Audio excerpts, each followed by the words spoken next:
প্রয়াগরাজ মহাকুম্ভ মেলায় ঘটে গেল এক অলৌকিক ঘটনা, যেটা শুনলে আপনিও চমকে যাবেন। যখন প্রয়াগরাজ মহাকুম্ভের সময় এক সাধুকে গঙ্গা স্নান করতে বাধা দেওয়া হয়েছিল, তারপর প্রয়াগরাজের সেই গঙ্গা ঘাটে এমন এক অলৌকিক ঘটনা ঘটে যা দেখে আপনার পায়ের তলার মাটি সরে যাবে। জানুয়ারি 2025 সালে প্রয়াগরাজে ভারতবর্ষের সবচেয়ে বড় মহাকুম্ভ অনুষ্ঠিত হতে চলেছে। এই মহাকুম্ভ প্রতি 12 বছর অন্তর অনুষ্ঠিত হয় এবং এর গুরুত্ব অপরিসীম। গঙ্গায় স্নান করার ধর্মীয় গুরুত্ব এতটাই বেশি যে দেশ বিদেশের বহু মানুষ এই মহাকুম্ভে অংশগ্রহণ করতে আসেন। কিন্তু সম্প্রতি এমন একটি ঘটনা ঘটেছে যা সবার মনকে ধাক্কা দিয়েছে। এক সাধু মহারাজকে গঙ্গায় স্নান করতে বাধা দেওয়া হয়েছিল। মহাকুম্ভ শুরুর বেশ কয়েকদিন আগেই সাধুরা প্রয়াগরাজে পৌঁছে যান। ঘটনাটি শুরু হয় মধ্যপ্রদেশের মহেশ্বর নামক স্থান থেকে। সেখানকার বাসিন্দা ছিলেন রাধানন্দজি মহারাজ। রাধানন্দজি মহারাজ প্রতিদিন ভোর 4টায় ঠান্ডা জলে স্নান করতেন এবং ভিক্ষা সংগ্রহ করতে বেরিয়ে যেতেন। তিনি জীবনের সকল পার্থিব সুখ ত্যাগ করে বহু তপস্যা ও সিদ্ধি অর্জন করেছিলেন। যখন তিনি শুনলেন যে প্রয়াগরাজে মহাকুম্ভ অনুষ্ঠিত হতে চলেছে, তখন তিনি অত্যন্ত আনন্দিত হন। তিনি প্রায় 1 মাস আগেই মহাকুম্ভে উপস্থিত হতে চেয়েছিলেন এবং সেখানে 2 থেকে 3 মাস থাকার ইচ্ছা প্রকাশ করেছিলেন। তার মতে, মহাকুম্ভ হল এমন এক পবিত্র সময় যেখানে দেবতারা স্বয়ং উপস্থিত থাকেন। সেখানে তপস্যা, সাধনা এবং ভগবানের ধ্যানে সময় কাটানো অত্যন্ত ফলপ্রসূ। অবশেষে তিনি প্রয়াগরাজের গঙ্গা ঘাটে পৌঁছান। সেখানে তখন গঙ্গার পরিষ্কার পরিচ্ছন্নতার কাজ চলছিল। রাধানন্দজি মহারাজ এটি দেখে খুবই খুশি হন। তিনি তার পোশাক খুলে গঙ্গায় স্নান করতে এগিয়ে যান, কিন্তু তখন সেখানে উপস্থিত পৌরসভার কিছু কর্মকর্তা তাকে থামিয়ে দেন।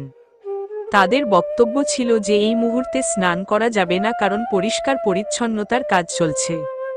রাধানন্দজি মহারাজ অত্যন্ত ধৈর্যশীল ছিলেন। তিনি কর্মকর্তাদের বোঝানোর চেষ্টা করেন যে কাজটি ভালো, তবে তার প্রতিদিন ভোর 4টায় স্নান করার নিয়ম রয়েছে। তিনি বলেন, আমি যখন প্রয়াগরাজে পৌঁছেছি, তবে গঙ্গায় স্নান করবই। একজনের স্নানে তোমাদের কোনো সমস্যা হবে না। কিন্তু কর্মকর্তারা হঠাৎ রেগে যান এবং বলেন, এই মুহূর্তে কেন তোমাকে স্নান করতেই হবে? পুরো দিন তো পড়ে আছে। রাধানন্দজি মহারাজ বলেন, গঙ্গা নদী কারো ব্যক্তিগত সম্পত্তি নয়। এটি ভগবান শঙ্করের জটা থেকে নির্গত এবং এতে সকলের পাপ ধোয়ার অধিকার রয়েছে। তারপরও পৌরকর্মীরা তাকে স্নান করতে দিল না। তারপর তিনি কারো সাথে তর্ক না করে ধ্যানস্থ হয়ে ঘাটে বসে পড়েন। সবাই ভেবেছিল তিনি হয়তো মেনে নিয়েছেন এবং সরে গেছেন। এরপরে গঙ্গার পরিষ্কার পরিচ্ছন্নতার মেশিনগুলো চালু করার চেষ্টা করা হয়। কিন্তু হঠাৎ এমন কিছু ঘটে যা দেখে সবাই হতবাক হয়ে যায়। মেশিনগুলো কিছুতেই চালু হচ্ছিল না। মনে হচ্ছিল যেন সেগুলো জ্যাম হয়ে গেছে বা ভেতরে অনেক ময়লা আটকে গেছে। কর্মকর্তারা মেশিন পরীক্ষা করে ময়লা পরিষ্কার করেও দেখেন যে মেশিন চালু হচ্ছে না। সবাই হতবাক হয়ে যান। এরপর বেশ কিছু মেকানিক্যাল ইঞ্জিনিয়ারদের ডেকে আনা হয়। তারা মেশিনগুলো ভালো করে পরীক্ষা করে দেখেন, কিন্তু ত্রুটি খুঁজে পান না। মেশিন পুরোপুরি ঠিক ছিল। এদিকে রাধানন্দজি মহারাজ তখনও ধ্যানস্থ ছিলেন। গঙ্গার পরিষ্কার পরিচ্ছন্নতার কাজ বন্ধ হয়ে যায়। তখন এক ইঞ্জিনিয়ার রাধানন্দজি মহারাজকে দেখে চমকে ওঠেন। তিনি তার পায়ে লুটিয়ে পড়েন এবং চরণ স্পর্শ করে বলেন, আমাদের ক্ষমা করে দিন।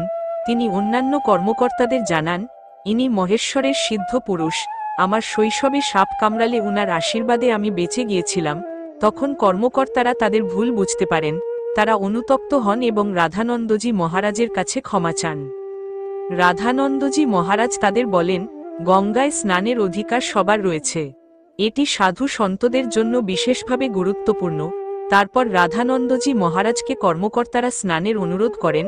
তারপর রাধানন্দজি মহারাজ স্নান সেরে গঙ্গার ঘাটে আসেন। একজন পৌর কর্মকর্তা বলেন, আপনার স্নানের সময় বিলম্ব হওয়ার জন্য আমরা ক্ষমা প্রার্থী, আমাদের ক্ষমা করুন। তখন রাধানন্দজি মহারাজ হেসে বলেন, কিছুই বিলম্ব হয়নি, আমার স্নানের সময় ঠিকই আছে। তারপর কর্মকর্তারা তাদের ঘড়িতে সময় দেখে হতবাক হয়ে যান, কারণ তখন ভোর 4টা বাজছিল। সবাই অবাক হয়ে যান কিভাবে এমন অলৌকিক ঘটনা ঘটল। রাধানন্দজি মহারাজ সময়কে যেন থামিয়ে দিয়েছিলেন। এরপর মেশিনগুলো পুনরায় চালু হয়ে যায়। এটি একটি বিরাট অলৌকিক ঘটনা ছিল। সত্যিই প্রয়াগরাজের এই ভূমি, সাধু সন্তদের ভূমি, এখানে সাধুদের অপমান করা উচিত নয়। আমাদের তাদের প্রতি শ্রদ্ধা নিবেদন করতে হবে এবং তাদের ছোট করে দেখা উচিত নয়। এই ঘটনার বিষয়ে আপনার মতামত আমাদের কমেন্টে জানান। ভিডিওটি ভালো লাগলে লাইক করুন এবং চ্যানেলটি সাবস্ক্রাইব করতে ভুলবেন না। যারা মহাদেবের ভক্ত কমেন্টে লিখুন, জয় মহাদেব।